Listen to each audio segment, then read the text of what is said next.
আসসালামু আলাইকুম সুপ্রিয় দর্শক মণ্ডলী। আজকে এখানে রাজনৈতিক আলাপ জরুরি এর তৃতীয় এপিসোড। আজকে আমাদের টপিক হচ্ছে জুলাই গণঅভ্যুত্থান এবং এই নির্বাচন। তো যথারীতি আমি এবং ফারদিন আপনাদের মাঝে হাজির হয়ে গিয়েছি। তো ফারদিন, আমরা শুরু করি। জি, আসসালামু আলাইকুম। জি। এই নির্বাচন ও জুলাই গণঅভ্যুত্থান এটি খুবই গুরুত্বপূর্ণ টপিক। আসলে এই নির্বাচনটা এই জুলাই যে অভ্যুত্থানটা হয়েছিল, এই জুলাই অভ্যুত্থানের ফসল। আমরা দেখেছি বিগত ১৭ বছর বাংলাদেশে তেমন কোনো মানে নামমাত্র নির্বাচন ক্ষমতা দখলের জন্য এমন নির্বাচন হয়ে চলেছে। তখন যে আ ৪ দলীয় জোট ছিল, বিএনপি, জামাত সহ তারা উম প্রতিবার এই প্রহসনের নির্বাচন বয়কট করে এসেছে। এইবার বাংলাদেশের ত্রয়োদশ জাতীয় সংসদ নির্বাচন অনুষ্ঠিত হলো। আ যথারীতি আ প্রধান রাজনৈতিক দল ছিল বিএনপি, যেটা সবাই জানে, এবং বিরোধী দল ছিল ১১ দলীয় জোট। বিএনপি বিপুল ভোটে ২০৪ আসন নিয়ে এইবার নির্বাচন সরকার গঠন করল।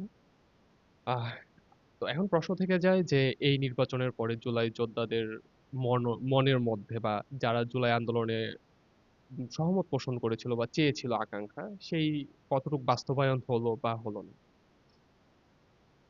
আচ্ছা, এখানে বলে রাখা ভালো, জুলাই যোদ্ধা বলতে যে সার্টিফিকেটধারী শুধুমাত্র যারা আন্দোলনে আহত হয়েছে অথবা যারা শহীদ হয়েছেন শুধু তাদেরকেই বোঝানো হচ্ছে না।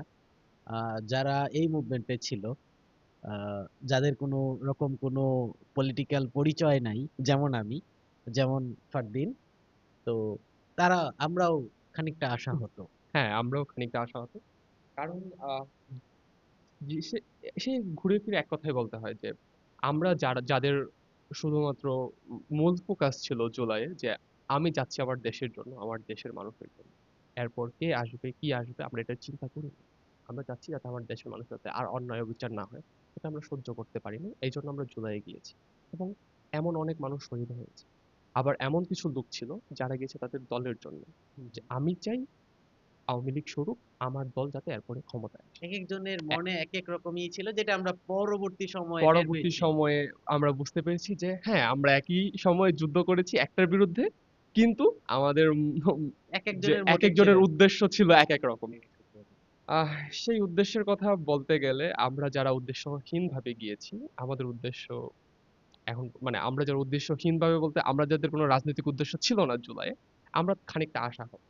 কারণ আমরা যে জন্য গিয়েছিলাম যে আমাদের দেশের মানুষের উপর নতুন করে আবার কোনো স্বৈরাচারের উত্থান না হোক। আমাদের দেশের মানুষ একটু শান্তিতে থাকুক, স্বস্তিতে থাকুক। দ্রব্যমূল্যের জিনিসের আ সিন্ডিকেট না থাকুক। জ্বালানি তেলের দাম কমুক। শিক্ষা ব্যবস্থা, চিকিৎসা ব্যবস্থার উন্নতি হোক। আমরা এসবের জন্য গিয়েছি। তারপর ইন্টেরিয়ম সরকারের আমলে আমরা আমরা চেয়েছি যে আইন শৃঙ্খলা যে বাহিনী আছে, গুম, খুন, হত্যা এসবের পরিবর্তন হোক। মানুষ একটু শান্তি পাক। একটু শান্তিতে যাতে সবাই ঘুমাতে পারে।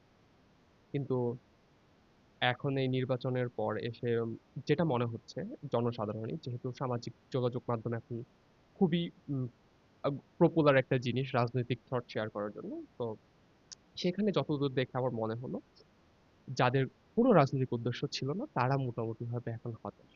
জুলাই আন্দোলনের পরে এই নির্বাচনে নিয়ে। আমরা দেখতে পেলাম গতকালকেই কেবলমাত্র বিএনপির মন্ত্রিসভা সহ তারা হচ্ছে সাভারে পুষ্পস্তবক অর্পণ করলো, এন্ড দেন হচ্ছে আমাদের শহীদ প্রেসিডেন্ট জিয়াউর রহমান এবং বেগম খালেদা জিয়ার কবর জিয়ারত করে তারা তাদের যথারীতি আনুষ্ঠানিকতা শেষ করে অফিস মধ্যাহ্ন ভোজের মাধ্যমে তাদের অফিস শুরু করলো। তো জানি না সামনে কি হবে। প্রশ্ন যথারীতি আপনাদের কাছেই থেকে গেল। আমার এন্ডিংটা হচ্ছে ফারদিন বলবেন। আরেকটি বিষয় আমি এখানে এড করতে চাই। আহ ২০১১ সালে একটি জনসভায় দেশনেত্রী বেগম খালেদা জিয়া বলেছিলেন, জনগণের সরকার নির্বাচিত হলে এই সংবিধান ছুঁড়ে ফেলে দেওয়া হবে, এমন টাইপের একটি কথা। এখন আমরা দেখতে চাই জনগণের সরকার নির্বাচিত হওয়ার পর এই সংবিধান নিয়ে কতটুক সংস্কার তারা করে। জি, প্রশ্ন